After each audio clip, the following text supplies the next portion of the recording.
Alrighty, so yeah, now let's get into the text. So the first text so even though the main text is the Lessons of October, I'll actually treat the Lessons of October as of equal importance as, the other reading we have this week of Stalinism and Bolshevism. And the reason why, in some sense, I labeled this week as just Bolshevism rather than the Lessons of October is because, in some sense, this week we're really talking about, this week we're really talking about what Bolshevism is, right? And then in response, what Bolshevism is in regards to Stalinism, and then just, what are the lessons of Bolshevism, and then why 1917 stands as such a huge date, not only in platypus, but just for the whole history of the left. So, to begin, just talk about, what are the lessons of the October? So, Trotsky starts off the Lessons of October by saying that, hey, we won this revolution, right? We won we met with success with the October Revolution. However, in the press, it doesn't seem like we met success. It seems like actually, after 1917 was achieved, no one really talked about it, or no one really, or in some sense, no one really published any pieces talking about our October Revolution. There was never every sort of party literature was kept very internally, but nothing was published outside of it. And Trotsky's like, this has been a grave error because you had the failure of the German Revolution in 1919, you had the failure of the Hungary Revolution, you had the capitulation you had the failure of the Spanish Revolution, you had all these failed revolutions. So Trotsky kind of has this recognition of hey, even though the October Revolution, this was not a Russian revolution. This should not be treated as a national treasure. There's a lessons to be drawn here, right? There's lessons to be drawn from the revolution as an international model, which isn't to say that other countries would repeat what Russia was doing, but rather that there is lessons to be learned from Russia that can be applied elsewhere. Not as a replica, but I guess as ideas and thoughts and what came out of it, right? So the primary, if there's one thing to take away from this book, the main lesson, what is the main lesson of October? The main lesson of October for Trotsky is that the party is a necessary condition for proletarian revolution. I'm going to repeat that to emphasize its importance. A Marxist party is necessary for a proletarian revolution, and why? It's because what Germany has shown, was that a spontaneous uprising from the masses, or so the spontaneous uprising from the proletarian, will not enable the proletarian to seize power. What Russia has shown is that the party, as the highest consciousness, or the highest consciousness of the revolutionary vanguard of the proletariat, is the thing that, is the instrument that will lead the proletarian to seizing power for itself, right? This is the main lesson of October. And what are some other lessons that can be drawn from this, right? The other lessons that Trotsky draws from this idea that the party is a necessary condition for proletarian revolution because it represents the historical consciousness, the historical experience, the political consciousness, a socialist consciousness for the movement, is also that at every party turn, a party crisis is almost inevitable in the transition from a preparatory revolutionary activity to the immediate struggle for power, or basically just any sort of serious turn in the party's course, either as a prelude to a turn or as a consequence of it. Right.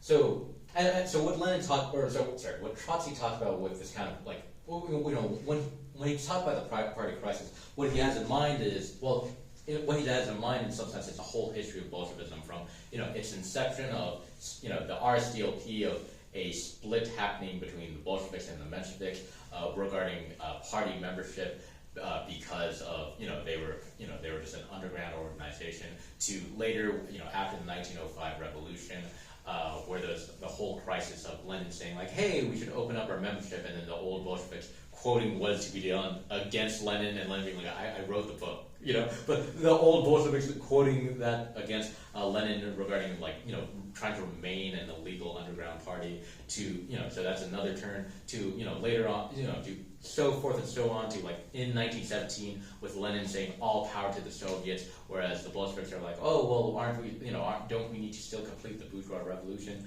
et cetera, et cetera, et cetera. So this is what Trotsky means, that at every serious turn of the party, there is going to be a party crisis. And, making this point a little bit broader, in platypus, whereas in other left groups, other left historiographies, they'll usually talk about the history of communism from 1917 onwards, whereas in platypus we talk about it from 1917 backwards, or in some sense from 1890 to 1917. The reason why we do this in platypus is because, the reason why we have such a deep emphasis on the revisionist history or in controversies in Marxism is because what we see in some sense with these party crises is that actually you start to see in some sense the evolution or the transformation of Marxism through these party crises. So in some sense, these party crises are very significant to note because they're, as Lenin kind of will say, too often has it happened that when history has taken a sharp turn, even progressive parties have for some time been unable to adapt themselves to the new situation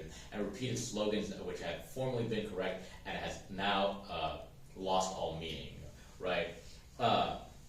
So the idea there being that, the idea there being that it's through these crises that they really clarify the political task of the party and the goals and whatnot. Okay, let's see. And then Trotsky also makes the point of with these turns, there's this whole question of strategy and tactics, right? This whole question of strategy and tactics, or this whole question of the strategy and tactics, or what this demarcation is Trotsky defines tactics as the art of conducting isolated operations, right? So basically just like your, whether or not to engage in a parliament, whether or not to engage with labor unions, whether or not to ally oneself with the peasantry. These are more isolated operations, whereas the whole question of strategy is the art of conquest, right? In some sense, Luxemburg had, Luxemburg, phrased this question of reform or revolution, and she said, well, reform or revolution is not a question because reforms are a means to revolution, right? Where she said that, the contradistinction between reforms and revolution is a mistake.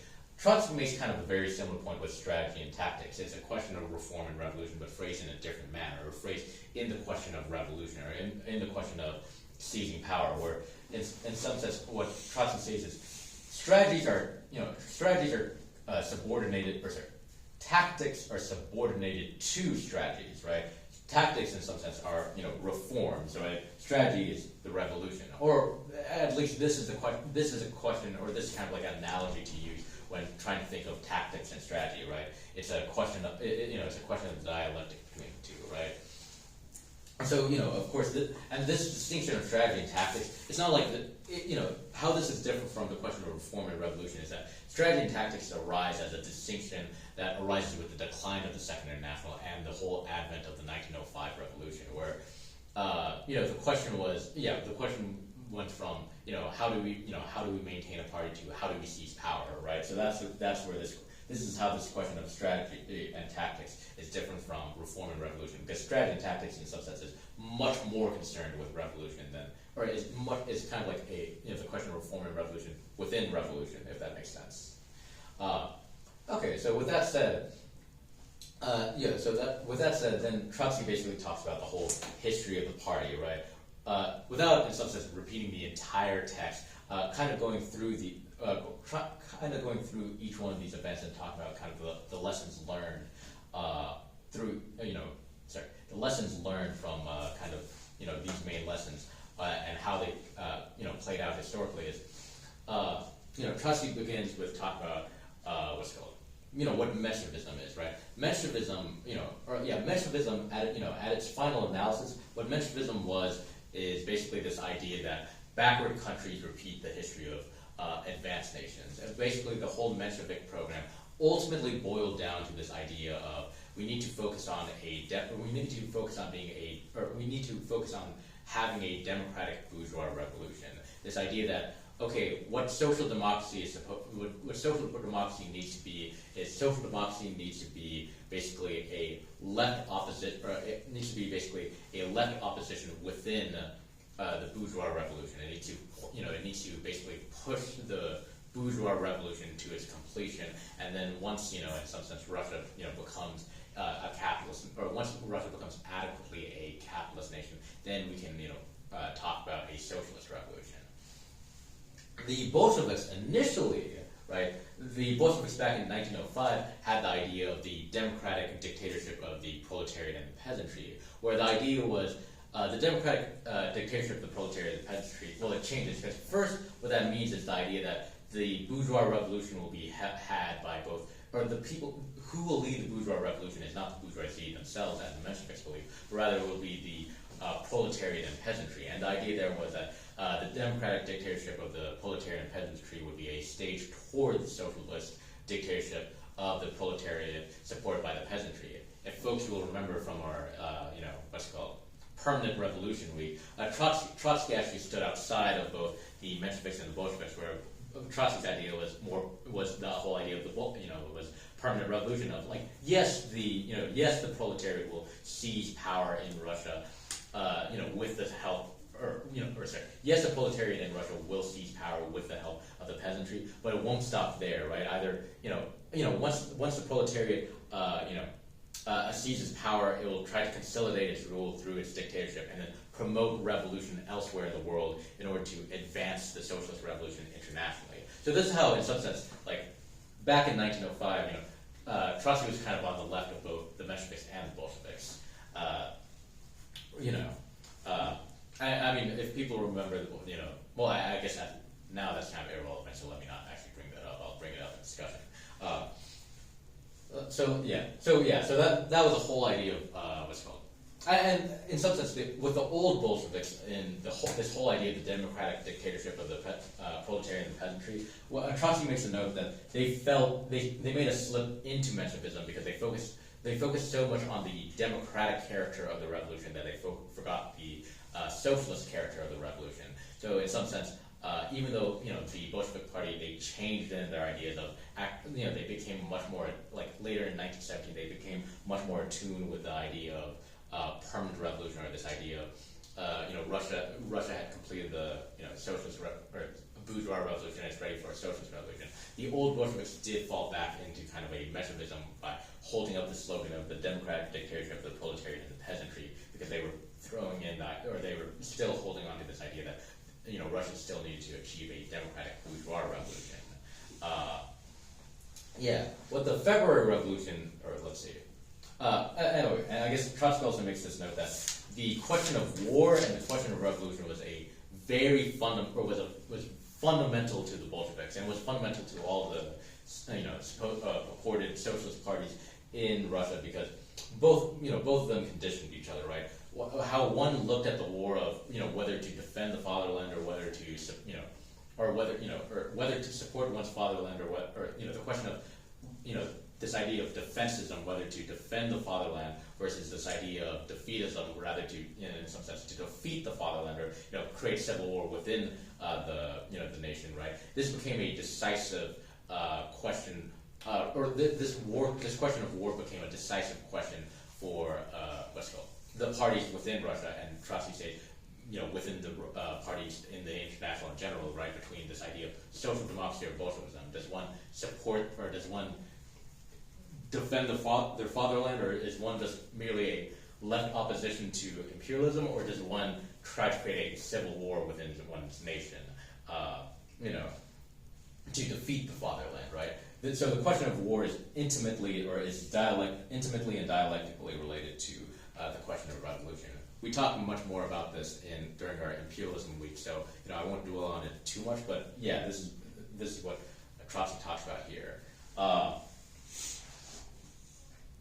Okay, without too much focusing on the screen, let me actually just try going more on memory, because I realize, I don't want to make this recording too long. So then the next step here, Trotsky then talks about, what were the consequences of the February Revolution? The February Revolution, in a sense, was a belated bourgeois revolution. The social revolutionaries and Mensheviks took power of course, on this idea that, hey, we need to be this left opposition to the bourgeoisie. But the Bolsheviks' position at that time was advocating for, or the internal conflict within the Bolshevik Party was this question regarding the Soviets, right? Where the Bolsheviks, were in substance, everyone in the Bolshevik Party, they did believe in this whole question of they did all believe in this question of the socialist revolution, or in having a socialist revolution. But where there was a split in the Bolsheviks, is you had the right Bolsheviks saying during the February Revolution that, in some sense, hey, the Soviets will liquidate themselves into the provisional government, right? The Soviets, as this kind of dual power that comes out of the February Revolution, this kind of like proletarian institution, like because the democratic revolution needs to be completed, the right Bolsheviks imagined the Soviets liquidating themselves into the provisional government, whereas the left Bolsheviks, they advocate for more of more support for the Bolsheviks, and this leads up to the April conference where when Lenin returns from the Finland station, what does Lenin say? He says all power to the Soviets. The left Bolsheviks hold on to the power idea that actually no, the goal isn't to liquidate the Soviets. The whole idea there is to actually give all power to the Soviets, and the Soviets being kind of an expression of workers' power, right? And Trotsky also makes a historical note here that in Russia, the Soviets came to be, or the Soviets emerged organically within Russia. He knows that within other nations, the Soviets may only arise not before a revolution, but during the time of revolution, and also, or they may even come after a revolution as a way of organizing workers. But it may not be the same case as in Russia, where the Soviets were something that was much more organic and natural, and something that emerged due to history. This is where Trotsky will use the phrase we shouldn't fetishize the Soviets as a as a organizational form, right? Because in Russia they happen because of very specific historical circumstances. And I guess kind of fast forwarding here, right? After Lenin returns to Russia, during the April conference, he spends the next couple of months basically having a struggle within the party of trying to convince the right Bolsheviks to support this idea of all power to the Soviets. This entire book is focused on kind of the internal party debates, and kind of with the historical context, you can, if you kind of make a note here, if you read the book, you'll realize that Trotsky is critiquing, when Trotsky lists names, the name that he mentions the most, I believe, besides Lenin's, is Kamenev and Zionov. And the reason why he's mentioning Kamenev and Zionov as kind of like these right Bolsheviks on this whole question of the revolution in 1917 is because, if we remember, in 1924, who are the people who are opposing Trotsky? Kamenev and Zionov. So there's a reason why Trotsky is constantly mentioning Kamenev and Zionov throughout this work, right? Because, just a fun historical fact. I guess slowing down. So, in the July days, right, this is where the Bolsheviks make a, strategical retreat, because the Soviets make the idea that, hey, actually we can have a revolution now. So you have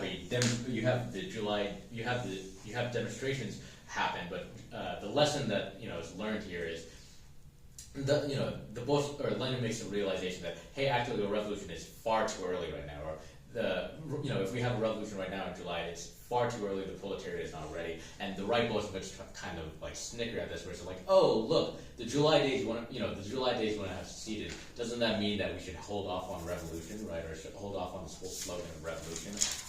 And Lenin's no, it's just we're not ready yet, and in some sense, Lenin's proven correct when during the Kornilov period, which happens after the July days, you have basically the Kornilov, who's basically this leader of the White Army, who tries to tries to restore monarchist power, who tries to basically put down the Soviet power, right? You have Kerensky, as part of the provisional government, actually give Bolsheviks some legality to organize, he doesn't give Bolsheviks legality. What he does is he arms the Soviets so the Soviets can defend themselves against Kornilov, right? And through this arming of the Soviets, through this arming of the proletariat, through the arming of these worker organizations, right?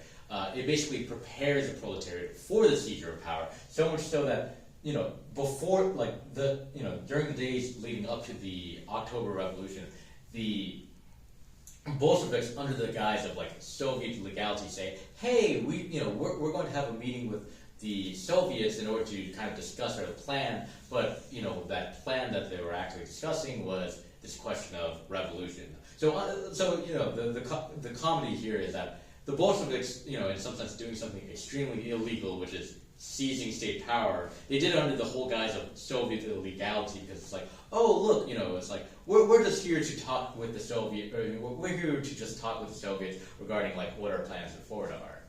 And then you have the October Revolution, where the Bolsheviks have an armed uprising against the provisional government, an armed but bloodless revolution. That I should make note there that the October Revolution, even though it was an armed insurrection, it was a bloodless revolution in a sense that there wasn't mass violence that occurred with the revolution. If I remember correctly, I think feel free to fact check me on this during the discussion. I believe only 2 people died during the October Revolution, but for the most part, the October Revolution is armed but bloodless. And then of course after the October Revolution, right, what happened was there's still more conflict within the Bolsheviks regarding whether to create a multi-party state versus a uniparty state, where Lenin and Trotsky took the idea of, no, we need to create a uniparty state to fight off, in some sense, fight off kind of oppositional pressures, whereas kind of the right Bolsheviks and the left SRs kind of advocated that no, you needed a multi-party state. For Lenin and Trotsky, this was an emergency measure, or an emergency civil war measure, whereas for the right Bolsheviks, this was an error. And then I guess later with what happens later with the Bolshevik Party is they do become a uniparty state, but unintentionally so, where it's something that was seen as a temporary measure, accidentally became something that became a permanent feature of the Soviet Union. But I guess summing up the whole lessons of October, the lessons of October is essentially Trotsky talking about is basically talking about 1917 through the lens of the internal party conflict of the internal party conflict of the Bolsheviks, in order to basically talk about how Bolshevism basically came and matured or whatnot, right? Lessons of October, in some sense, if there were to be an alternative title to it, it would literally just be the autopsy of Bolshevism, or what was Bolshevism? I'll end this piece here.